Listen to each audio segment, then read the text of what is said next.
the witches of the night. A few years ago, a taxi driver told me a story that still gives me chills. This happened in one of those dangerous neighborhoods in the city, the kind of place where you think twice before venturing out late at night. The driver, let's call him Rob, used to work the night shift. He said the fares were better, and there was less traffic to deal with. One night, around 2 a.m., he picked up a passenger downtown and drove them out to one of those sketchy neighborhoods on the outskirts. He knew it wasn't a safe area, but work was work, so he went. After dropping the passenger off, Rob decided to take a different route back, a shortcut through even darker, narrower streets. As he drove, the air got colder, which was strange because it was summer. He had this growing feeling that something wasn't right. The streetlights were flickering, casting these creepy shadows on the walls and fences. Then he saw them, 3 women standing on a corner, dressed in long, dark gowns. Their hair was wild and covered most of their faces. First, Rob thought they were waiting for a taxi, so he slowed down. One of the women raised her hand, signaling him to stop. As he got closer, something about them made him feel uneasy, but he stopped anyway. The woman approached the window, and that's when Rob noticed something terrifying. Her eyes, they were completely black. No pupils, no iris, just darkness. Before he could react, the other 2 women rushed up to the car, laughing in this eerie, disturbing way. They started banging on the car, trying to get in. Rob, trying to keep calm, asked the woman at his window where she wanted to go. She smiled, this creepy, unnatural smile. And in a voice that seemed to echo inside his head, she said, "Take us to a place where it never dawns." Rob felt like the air was being sucked out of the car, like something was pushing down on him. His instincts kicked in and he slammed his foot on the gas. He sped off, glancing in the rearview mirror. What he saw made his blood run cold. The 3 women weren't just standing there anymore. They were floating in the air. Their dresses billowed out like wings, and their eyes, now glowing in the dark, followed him as he drove away. They let out these awful sounds, like laughter mixed with crying. Rob didn't stop until he reached a main road, where the oppressive feeling started to fade. He pulled into a gas station, shaking, his hands still gripping the wheel. The attendant saw him and asked if he was okay. Rob, still in shock, told him what had just happened. Instead of laughing it off, the guy nodded slowly and said, "Oh, you just ran into the witches." He went on to explain that there are old stories about women in that neighborhood who practice dark magic. They've been gone a long time, but some say they still roam the area at night, looking for lost souls to take away. That night was enough for Rob. He stopped working in that neighborhood and made sure never to drive through those streets again, especially not after midnight. Every time he tells this story, you can see the fear in his eyes. Those witches, whatever they were, almost took him to a place where no one comes back from. This story took place more than 20 years ago in Acapulco, in a part of the city that had long since fallen into decay. It was a hot, sticky night, the air so thick with humidity that it felt like you couldn't breathe. I was driving my taxi, hoping to pick up one last fare before calling it a night. As I drove down a nearly empty street, I saw a woman wave me down. She was dressed elegantly, far too well for the rough area we were in. She got into the cab and gave me an address in the old part of the city, an area filled with abandoned buildings and dark streets. She didn't say much, just stared out the window, lost in thought. The ride was quiet, too quiet. There was something unsettling about the silence in the car, and the night felt darker than usual. When we arrived at the address, I saw a man waiting at the entrance of the house. He was tall and incredibly thin, almost skeletal, dressed all in black. His posture gave me chills. The woman got out without saying a word and walked towards him. I watched them disappear into the house through my rearview mirror, feeling uneasy but unsure why. A few days later, I saw the woman again. This time, she was wandering aimlessly down the street, looking lost and disoriented.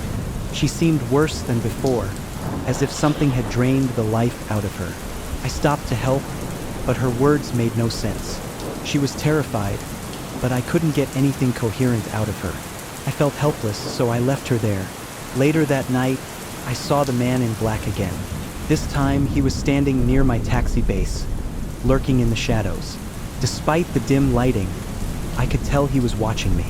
Fear rooted me to the spot for a moment, but I finally managed to shake it off and continue with my night.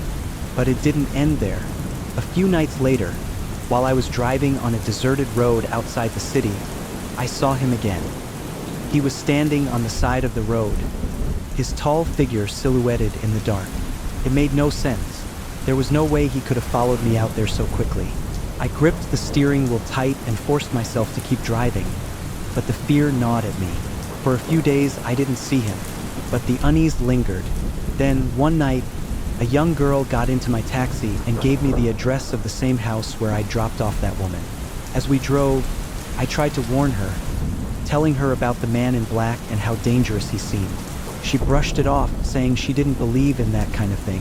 She just wanted to get to her destination. I didn't know what else to do, but I couldn't shake the feeling that I needed to stop her from going there. As we neared the house, I made a decision. I wasn't going to let her out. I drove past the street, hoping to convince her to change her mind. I glanced in the rearview mirror and saw him again. The man in black was standing on the corner, his thin, towering figure almost blending into the darkness. Even though I couldn't see his eyes, I felt his gaze following us. I hit the gas, leaving that street and the terror behind. Since that night, I've avoided the area altogether. I never saw the woman or the man in black again, but the feeling of being watched never fully left me. To this day, I don't know who or what he was, but something about his presence told me I had made a grave mistake by getting involved. It wasn't until I left the city for good that I felt safe again. I still think about it sometimes, wondering what would have happened if I hadn't kept driving. A few years back, something happened to me that I've never been able to fully explain. I drive a taxi in Mexico City, and I usually work the night shift. One rainy night, I was waiting for clients at the airport.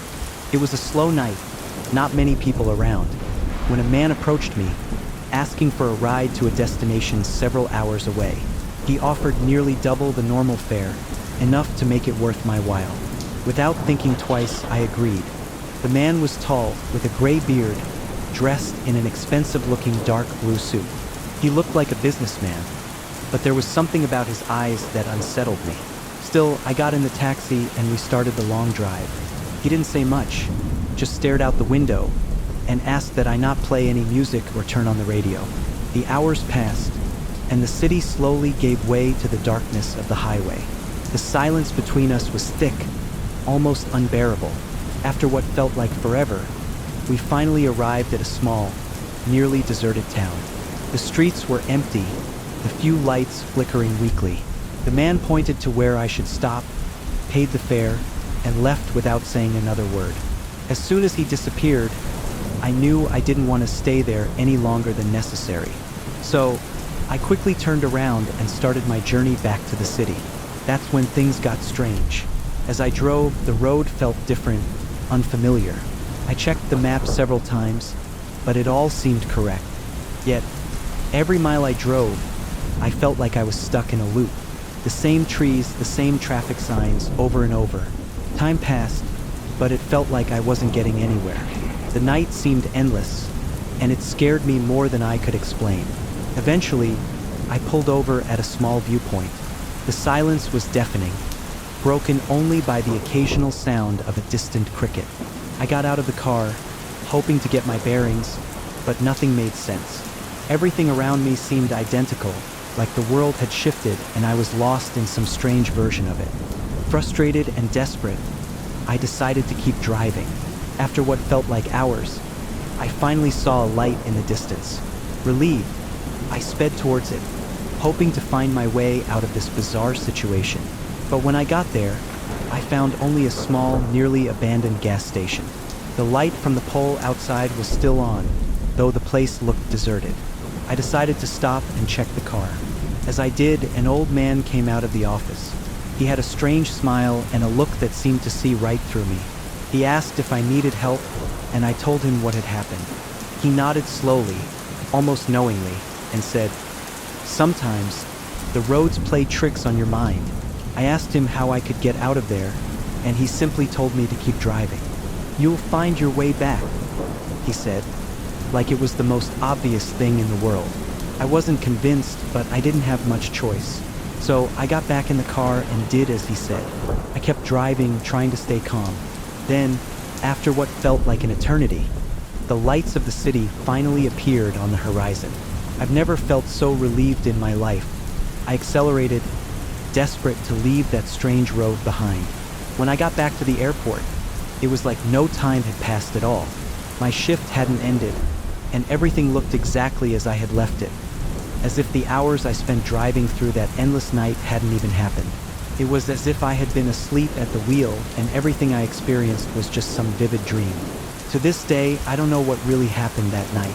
Sometimes I think it was some glitch in time, other times just a weird dream.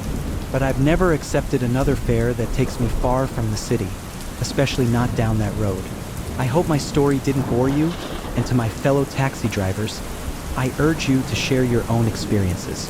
Sometimes, telling these stories is the only way to make sure you're not going crazy. One night, I had a ride that I'll never forget. It started out normal, picking up a young man from the Bogota airport. We got to talking about football, comparing our cities. He was from Buenos Aires, and his girlfriend was from Medellin. The night was dark, but what really set the mood was the thickening fog that seemed to swallow everything around us. As we headed towards Cerro de Montserrat, the atmosphere changed. The street became eerily quiet, completely deserted, with the fog so thick that the streetlights barely cut through. That's when we saw her, a woman standing in the middle of the road, emerging from the fog. She was wearing a black dress with a gray sweater draped over her shoulders, her long hair spilling down her back. But she didn't move. She just stood there, motionless, like she was waiting for something or someone. I slowed the car to a stop, keeping a safe distance. I switched on the emergency lights in case any other cars came speeding down the road. I glanced over at my passenger, and his eyes were wide with fear. We sat in silence for a moment, both of us staring at the woman. The air in the car felt thick, like it was getting harder to breathe. I decided to get out and see if she needed help, but just as I was about to open the door, my passenger practically screamed, "Don't get out! The lady doesn't have any feet." His voice was full of panic. I looked again, focusing on her feet, and he was right. They looked blurry, almost transparent, like they weren't fully there. It was a chilling sight. I stayed in the car, and the young man kept urging me to drive away. I tried to keep calm and prepared to turn the car around, but then the woman started moving. She didn't turn to look at us, just slowly walked to the side of the road, still facing away. We were both terrified, afraid that she would suddenly turn and reveal her face. But before she could, her figure began to fade, dissolving into the fog until she was completely gone, as if she'd never been there at all. We didn't say a word, both of us too scared to speak. My heart was pounding, and I could tell his was too. I drove as fast as I could to get him to his destination, trying to leave the memory of what we'd just seen behind. When we arrived, the young man was still visibly shaken. Before he got out, he asked me to wait until his girlfriend came to open the door for him. I waited, and as soon as she appeared, I drove off quickly, eager to get back to a busy area. I decided to end my shift early that night. I'd had enough. To anyone listening from Colombia, I know there are more stories like this out there. Don't be afraid to share them. We all have experiences that remind us that there's more to this world than we understand.